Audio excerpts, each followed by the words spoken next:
Hello. Today we're checking on a lot of the hives that are packed with honey and brood. So what we're doing is we're doing a little assessment here just to make sure that one, we're not seeing any cells, but two, also checking to see if the bees need more room. This hive here, it's completely packed with honey, and there's some brood, fresh eggs here. So we're probably going to be making a split,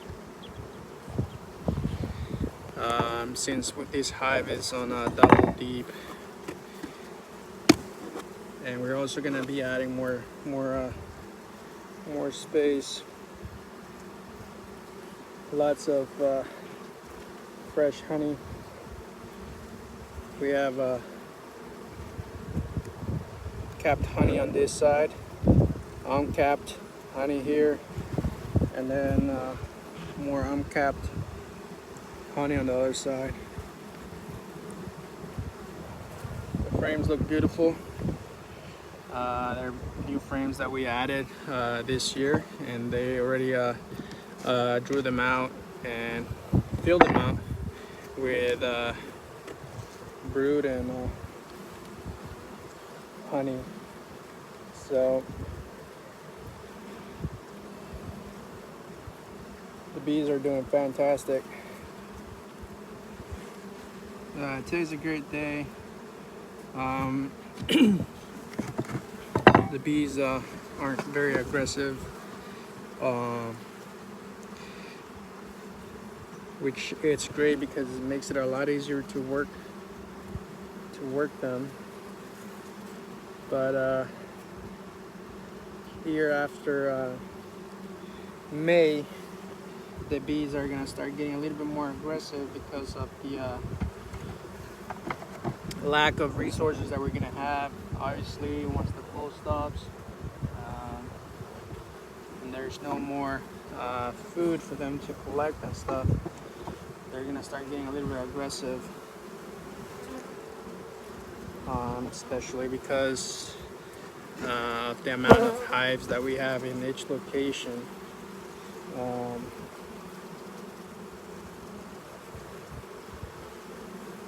I tend to have about 40 hives per bee yard,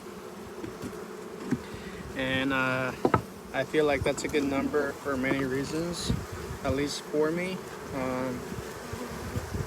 The reason why I think it's a good number is because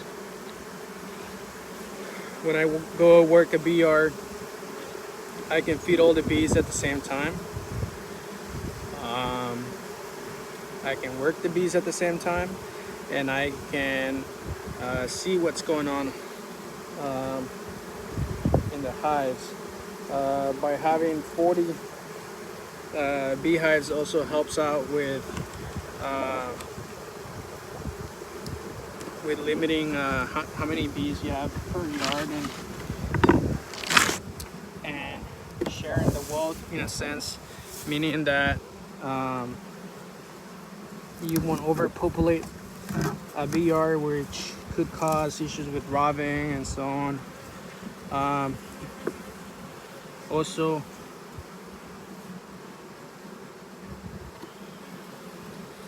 what we want to do here is,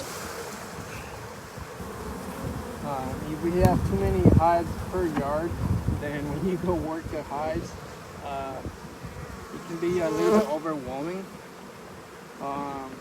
And it has happened to me in certain yards where I've reached about 100 hives or so. I found it difficult to be able to work the entire yard without feeling overwhelmed or exhausted. And what I've also noticed is that I start making simple mistakes, such as overlooking swarm cells, or no paying attention to see if certain hives need food, the laying pattern of the queen, all those things that we normally look for when we're inspecting our hives. You know, are we seeing a lot of hive beetle or varroa? What exactly are we looking at? Things like that. So I think that based on your experience level and based on your comfort level, it is important how many hives you place in each yard. Um, I also like to do different testings with my bees. Um, Testing such as, you know, different treatments during different times of year, or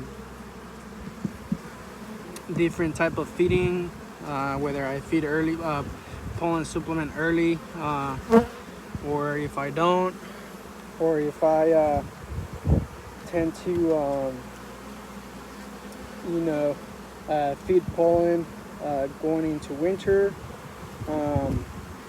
So I like to keep track of all that stuff and compare things.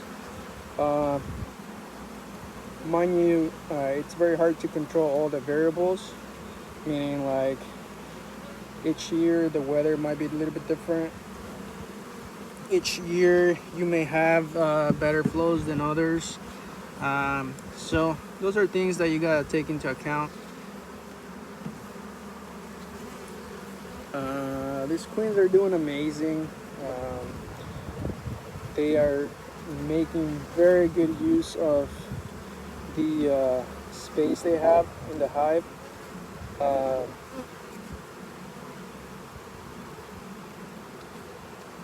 in particular, this queen, everything's very packed. Um, there's no waste space at all.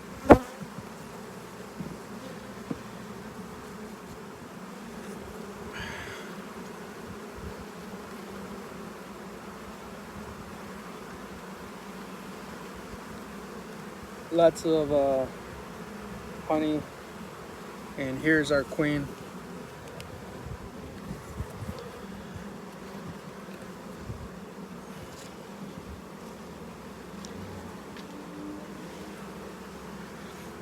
Trying to show you this with as best as I can, but here's the queen. Here's a little supersedure cell started. No egg yet, but these are kind of the things that you gotta look for when you're inspecting your beehive. This queen is doing amazing, like I said. Lots of brood, lots of pollen, lots of honey everywhere, and this queen has done an amazing job as far as making use of the space. I know one of the things that some of you guys were asking was to show you what I do, and I try to do the best I can because I'm usually working everything solo all the time, and it's hard for me to record and show you guys stuff when it's just me. But we'll continue to improve and do the best we can to show our viewers and our new beekeepers things that they can do that will help them out to produce quality of bees, quality of honey, and overall healthy bees.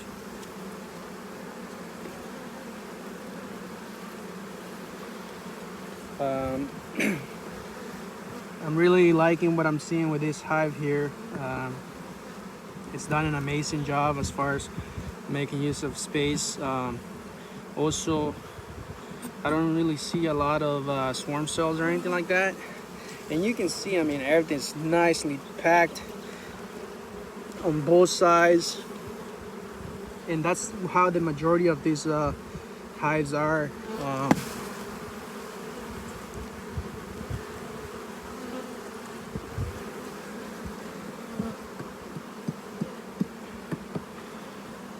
are very well packed.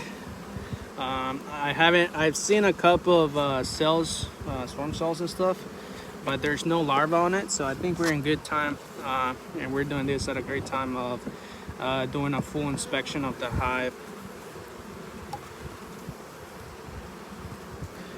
This is beautiful.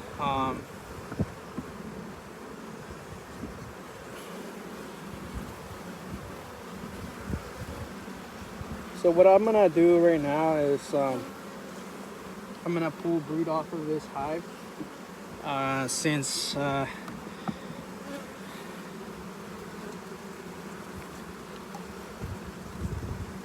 it's packed with brood. And when I'm talking about a queen making a good use of space, what I mean is that, for example, this hive here, all the 10 frames down below are packed with larvae, capped larvae, open larvae, just various stages of larvae, some pollen,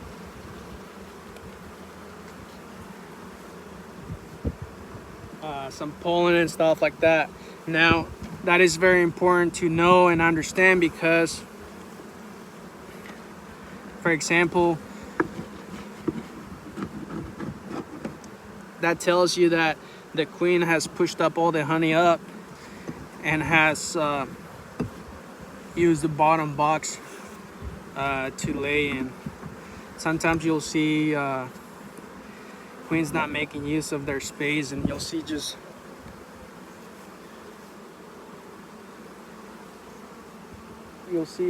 some larvae here, some larvae there, lots of honey down below, and that's something that you want to try to avoid.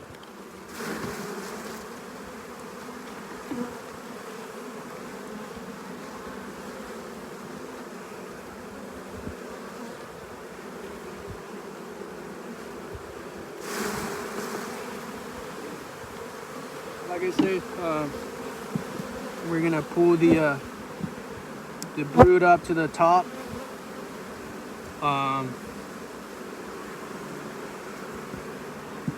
That way we can go ahead and make some space for this queen here.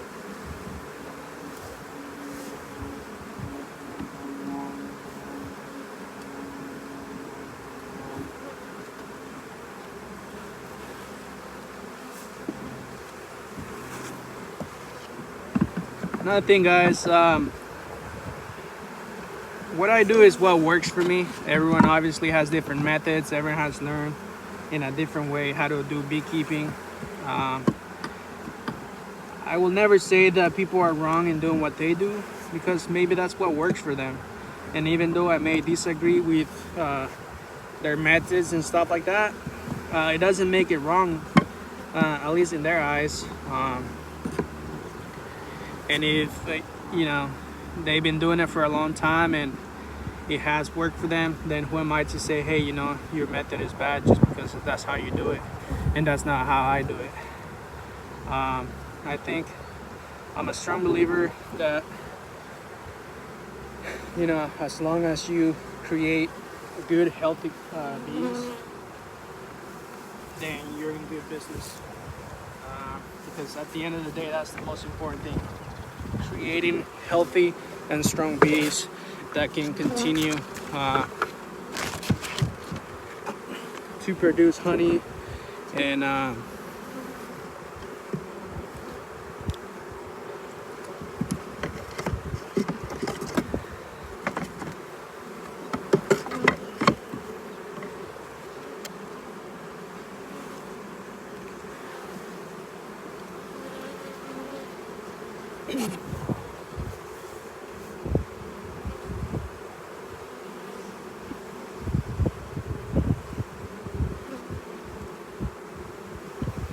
Alright, so for this hive here, we're gonna leave plenty of honey. We also left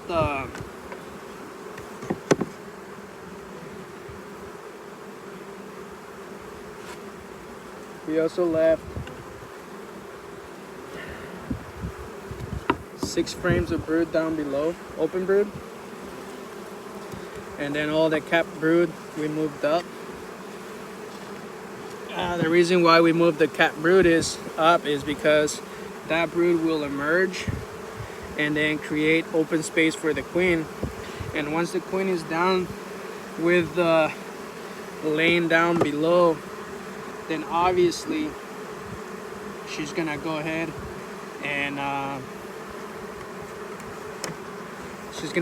and move up. And as she moves up, then that allows, you know, her to have more room now to continue laying.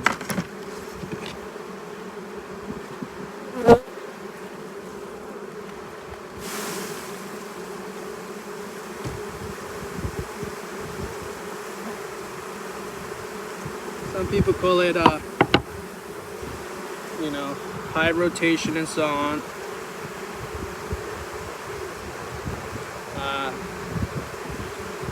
I just do it. That's what I've been doing for a long time. Right now it's difficult here in California because it's swarming season, and if you're not careful, this hive will take off from you, and that's why it's so important to prevent these bees from forming and making use of the space that they have.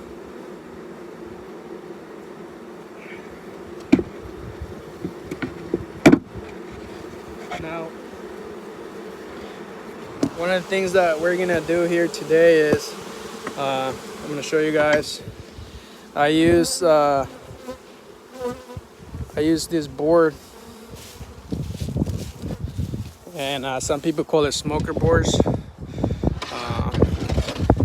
I use these boards here, okay? And what this allows me to do is it allows me to bring the brood up, okay?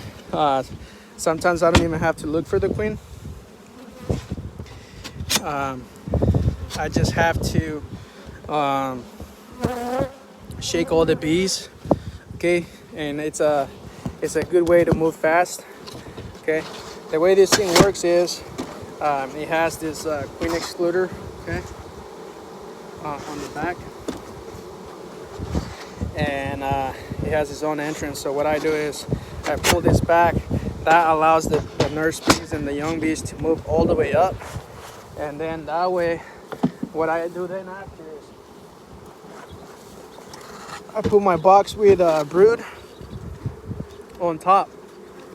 Now what I'll do with this brood is a few things, okay? I can use the brood from up top to make a new hive, okay?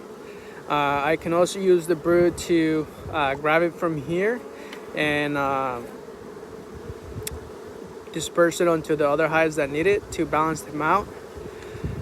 Or what I can also do is I can go ahead and add a queen in here, a mated queen, and then I'll have myself a really strong hive that I can go ahead and, you know, 1 or 2 days just peel off and take it somewhere else and allow that queen to take over the hive. So there's just many things you can do. Like I said, do what works for you, and everyone has different ideas. At the end of the day, this is kind of what it looks like, okay? So I have 1, 2, 3 deeps, okay? The first deep here has 6 frames of brood, open brood. I moved the cap brood up top, about 3 of the frames. Everything else is empty frames that need to be drawn, or frames with honey. Empty frames for more space for the bees. And then up here I did my capped brood, and along with the board, and the board has its own entrance here. So then the bees are able to know, all the fuel bees will fly out of the box and go out, and all the nurse bees will go up to the brood and keep that brood warm.